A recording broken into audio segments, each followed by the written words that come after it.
Peace, world. Sincere right here with Sincere Exotics. When you hear that,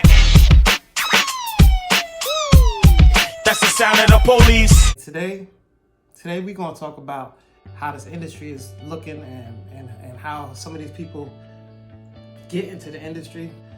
Who I'm holding today, her name is Cookie. I named her Cookie because her patterns look like cookies. But yeah, her name is Cookie. I purchased her from another breeder.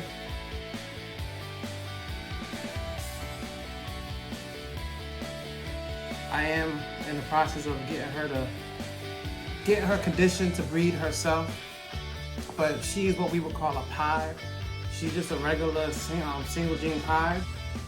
A long time ago, these snakes were going for a high dollar. They're very pretty to, like pet owners and a lot of people. I mean, everybody loves a pie, pretty much, almost everybody. But at one point in time, these snakes were very, very, lucrative. And they still can be. But that's the reason why I'm bringing up this video, okay? So, let's get right on into it. Peoples, what up? This is Sincere right here. Sincere right here. Gonna be a change in this game. It's gonna be the streets of the beast. Time for these street niggas get it on the poppin', yo. Delicate fan, sincere. Every day, all day. We do not play. Brooklyn, cruising by on wheels that's 2.5 in size. With my hand rubbing on his bad jam thighs. You can tell I'm high, just look at my eyes. Damn, your man stay stuck with that damn nine. There's been times where there was only a normal looking ball python out in the world. Everybody only saw that one, and that's the only one that they were used to seeing. Then we started seeing all these different morphs start to pop up. And then with the social media and the internet, we started to see these prices, these outrageous prices, like $70,000 snakes and $50,000 snakes and $40,000 snakes and so forth. That's expensive. And when you start throwing these numbers around, it's gonna attract money-hungry people. There's gonna be a lot of people that's gonna wanna get into this hobby just because they see these numbers being thrown around, high dollar numbers, and they wanna get a part of it, just like any other people, chasing a dollar. Well, I'll tell y'all something. If you're getting into this hobby to chase a dollar, you're gonna end up spending more money than gaining. I promise you that, because what's gonna happen is you're going to lose more money than you are going to gain. With that being said, don't chase the dollar when you get into this hobby. Get into this hobby for the right reasons, because you like what you see. You like these animals, and of course they're gonna eventually pay off. It just takes time. But if, like I said, if your main focus is to get a dollar out of these snakes, you're gonna spend more than you gain. I like people that are passionate about whatever they're into. It shows the true them, and a lot of times, a lot of passionate people are more successful at what they do. You have a lot of people that are followers. You have a lot of people that are like bandwagon people, and a lot of people that just like to jump on board just because they heard something and they like something that they feel is cool. Some of these people bring a bad name to the hobby, and we don't want a bad name in these hobbies. So with that being said, we got to make sure that we are in this for the right reasons. And the right reasons are because you truly love these animals and you want the best for these animals. So with that being said, I got my dog down here, Brooklyn down here making noise. See her? now she wanna play camera shy. But yeah, she down here making noise.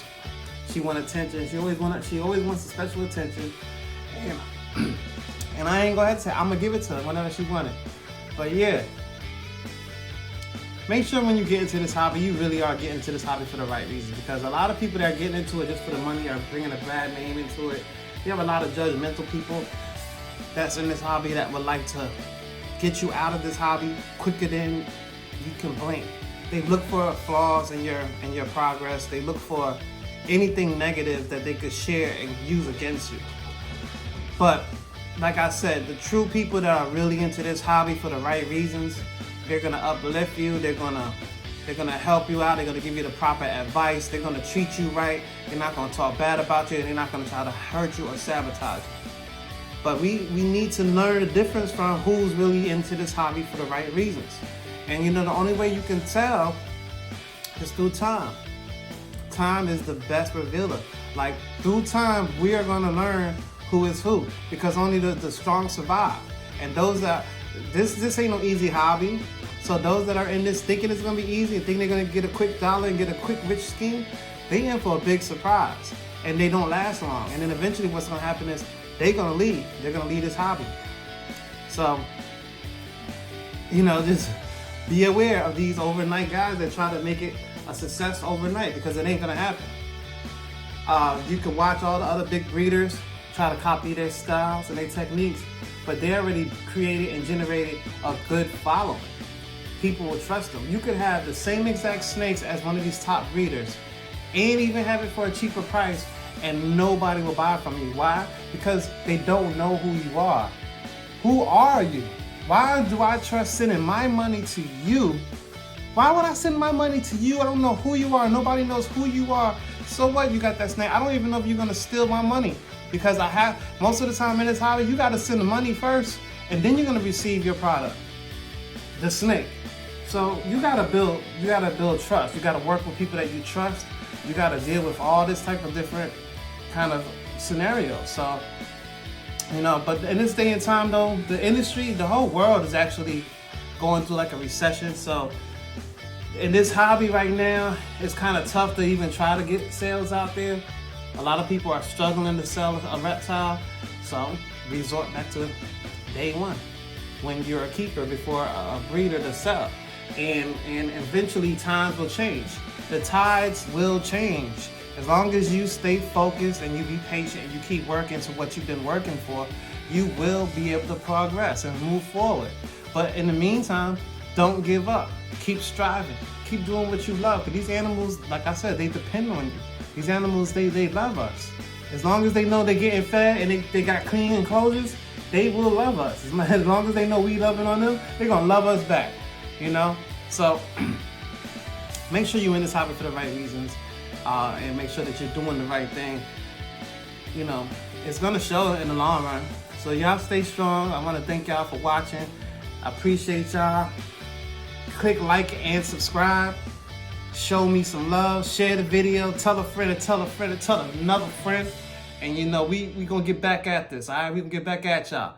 Peace. Let's get it. Hop off a 16 passenger. This a G5. No, this not a Challenger. Big one. I can. Some of us get lost in chasing the cream. It ain't easy. Homicide scenes, more money, more problems for you and me. It ain't easy. We need to get together, stand strong, show them stormy weather. It ain't easy. Damn, mama, don't cry. It ain't easy. Hard for us all to survive.